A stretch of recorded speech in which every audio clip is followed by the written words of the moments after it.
This is a story I avoided thinking about for a long time, not because I forgot it, but because remembering it still makes my stomach tighten. Growing up in New Jersey, my friends and I were obsessed with urban exploring. Abandoned places were everywhere if you knew where to look. Old warehouses, closed factories, empty buildings slowly being reclaimed by time. Most of the time, it was boring in hindsight. Just broken windows, dust, and silence. But every once in a while, we'd find a place that felt wrong. One location had been on our radar for months, an abandoned middle school about a 30-minute drive away. I won't say its name, but anyone familiar with North Jersey, urban exploration, probably already knows which one I'm talking about. We'd seen photos online, graffiti-covered hallways, collapsed ceilings, dark classrooms frozen in time. Late one summer night, bored out of our minds and tired of the usual routine, we decided it was finally time to check it out. There were 4 of us: me, Yuri, Frank, and Freddie. Frank and I were into graffiti, so we packed a few cans of black and white spray paint. I also threw some leftover Roman candles into my bag.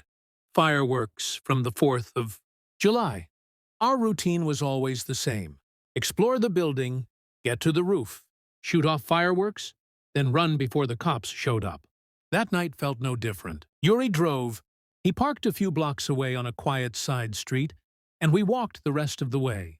When the school finally came into view, we were surprised to see that the fence around it had already been cut open. We didn't have to jump it. That should have been the first red flag. Up close, the school was massive, far bigger than the photos had made it seem. Exploring the entire building would have taken hours, which was perfect for 4 guys who got bored easily. Frank went first through the opening in the fence, followed by Yuri, then me. Freddie volunteered to walk last. He was the most fearless among us. We found a door that wasn't boarded up and stepped inside. Even with powerful flashlights, the place was unsettling. Imagine your childhood school, but completely silent. No voices, no footsteps, no life. The hallways were stripped down to exposed wires and cracked tile. Insulation hung from the ceiling like dead skin. Broken desks and chairs were scattered everywhere. The air smelled stale, heavy, like something sealed away for too long. We turned on our flashlights and started walking. These weren't cheap lights either. Mine cost $60 and could light up an entire room. The beam was strong enough to blind someone if they looked directly at it. The walls were covered in graffiti, some impressive, some terrible. Frank and I stopped occasionally to look at tags, but we kept moving. The auditorium was one of the creepiest spots. Rows of seats sat beneath a stage that was literally falling apart. It felt like the building itself was slowly dying. We made our way down to the basement next. That was a mistake. The basement was by far the most run-down part of the school.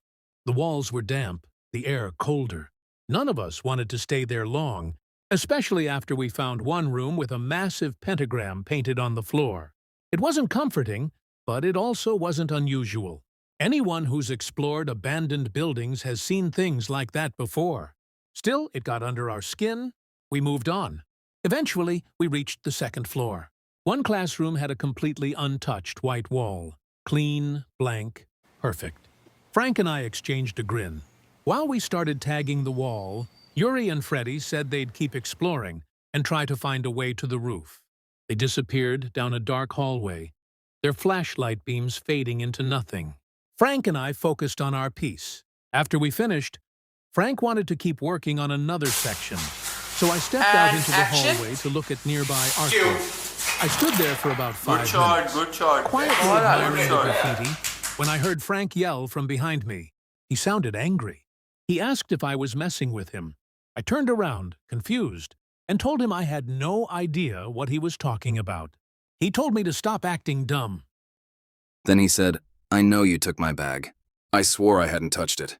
I told him I'd been standing in the hallway the entire time.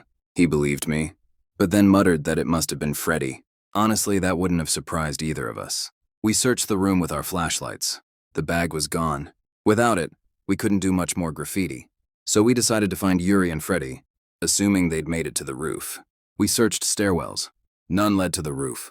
As we wandered the floor, I stepped into a small side room and froze. On the wall was another pentagram. This one was different. The paint was fresh, still dripping. And in the corner of the room sat Frank's bag. Frank stepped in behind me, saw it, grabbed the bag, and said loudly, "What the hell is wrong with him?" I didn't respond. Even as a joke, that felt like crossing a line. We left the room and walked down a random hallway in silence. Then we heard running footsteps. Fast, heavy. Freddie and Yuri came sprinting toward us, waving their arms and yelling for us to follow them. We didn't ask questions. Rule of life: if someone tells you to run, run. As we sprinted through the hallways, Yuri tried to explain what was happening, but I couldn't make out much over the noise. All I understood was that we were being chased by more than one person. The school turned into a maze. Hallways blurred together. Panic set in. Eventually, we stopped briefly at a corner in what felt like a completely different wing. The footsteps had faded. We agreed to find any stairwell and go down. Eventually, we'd reach an exit. We moved slowly, quietly. When we reached what we believed was the ground floor, we relaxed slightly until we heard it. A sharp, steady hissing sound. Like someone trying to imitate a cat. We froze. As we slowly backed away, a deep voice spoke from the darkness ahead. "I should have cut you when I had the chance." That was it. We ran. This time we heard multiple sets of footsteps behind us. People yelling, threats, obscene promises of what they were going to do to us. I genuinely thought we were going to die in that building. Then, somehow, Yuri turned a corner, and ahead of us was the door we'd entered through. We burst outside, ran through the fence, and didn't stop until we reached the car. Yuri sped off. We never went back. And as far as I know, that building is still standing.